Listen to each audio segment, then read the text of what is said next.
a story from very ancient times. You may have heard the name Balal. He was a wise, sharp-witted, and intelligent man. His wisdom and clever judgments were famous among the common people of Baghdad. The Caliph of Baghdad, impressed by his intelligence and foresight, appointed him as the Qadi, chief judge of the city. As Qadi, Balal resolved 3 extremely difficult cases that no other judge dared to handle. Let us begin the story with the first case. First case in day, when Balal had newly taken charge of the court, a case was brought before him. The man and his wife both wanted a divorce. Balal asked them, "Is there any chance of reconciliation?" Both replied with a firm no, insisting that they wanted a divorce.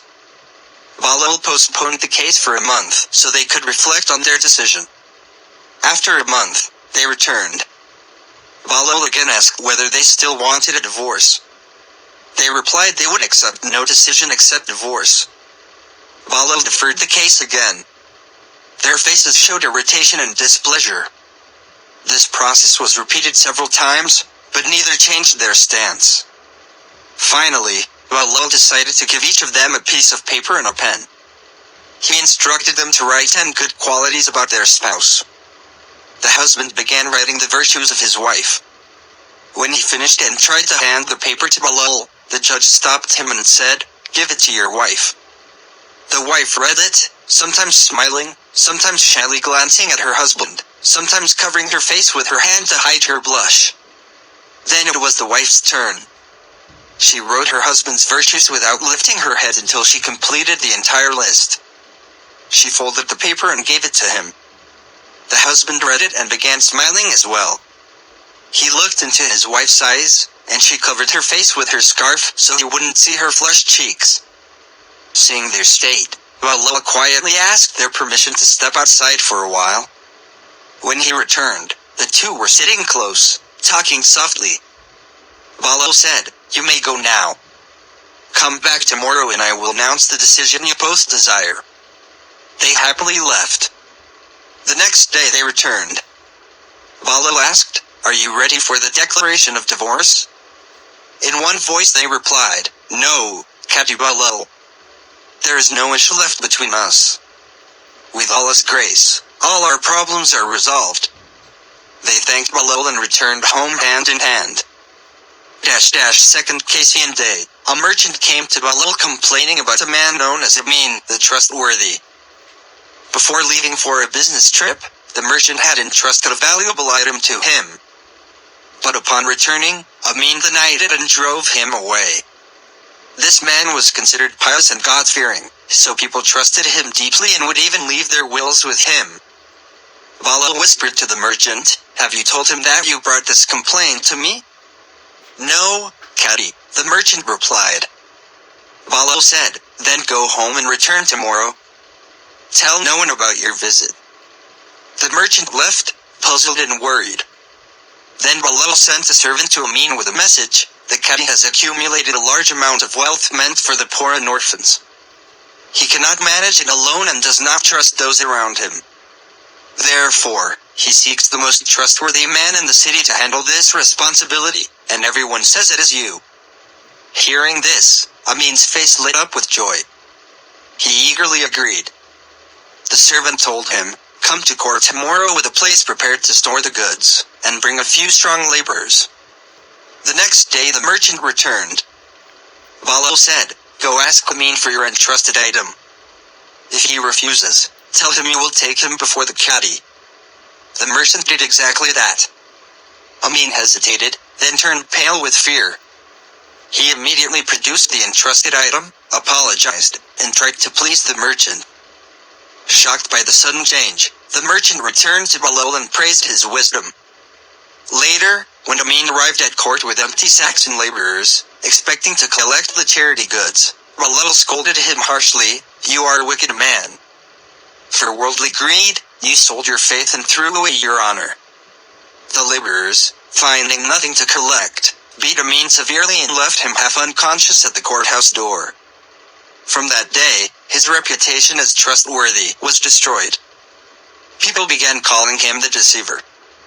Third case, Balal's tales of wisdom spread throughout the city. He grew popular among the people and dearer than ever to the Caliph. But one advisor to the Caliph, jealous of Balal's growing influence, plotted to create a rift between them. Knowing the Caliph loved horses and visited the market weekly, the advisor secretly entered the royal stables one night, stole the finest horse, and sold it cheaply to a trader.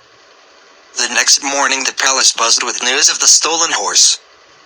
The furious Caliph, influenced by the advisor, went to the horse market.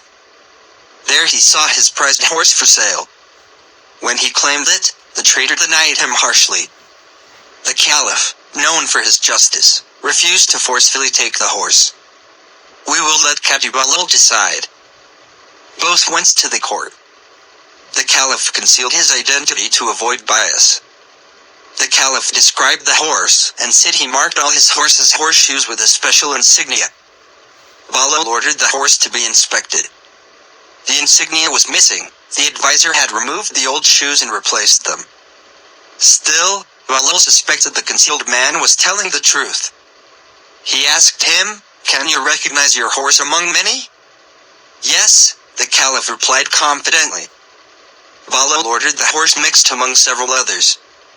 The Caliph immediately recognized it. Then the trader was tested, he recognized it as well. Balal ordered the horse returned to the disguised Caliph and detained the trader. At that moment, the Caliph lifted his veil. Balal was surprised. The Caliph explained everything. "Ha!" Balal laughed.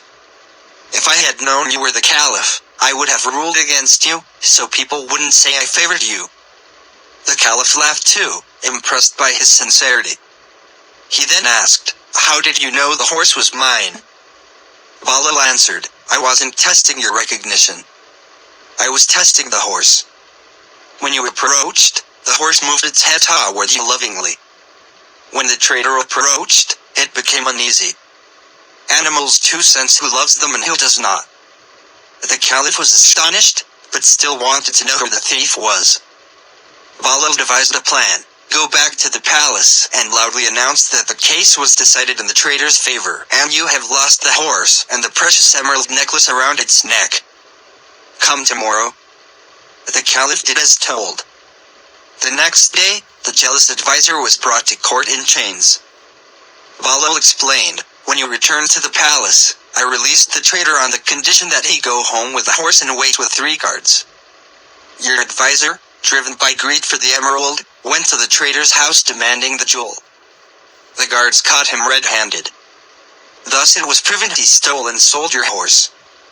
The Caliph was shocked but understood the advisor's motive, to create conflict between him and Balal. Balal said, "He wanted you to see your horse in the market, bring the case to me, and force a judgment that would either make the public accuse me of bias or make you lose confidence in me." The Caliph realized the truth and became even more impressed with Balal. He ordered that a courthouse be built near the palace so Balal could serve both the people and the Caliph. Under their just leadership, Baghdad flourished. Thus our story ends. We hope you enjoyed it.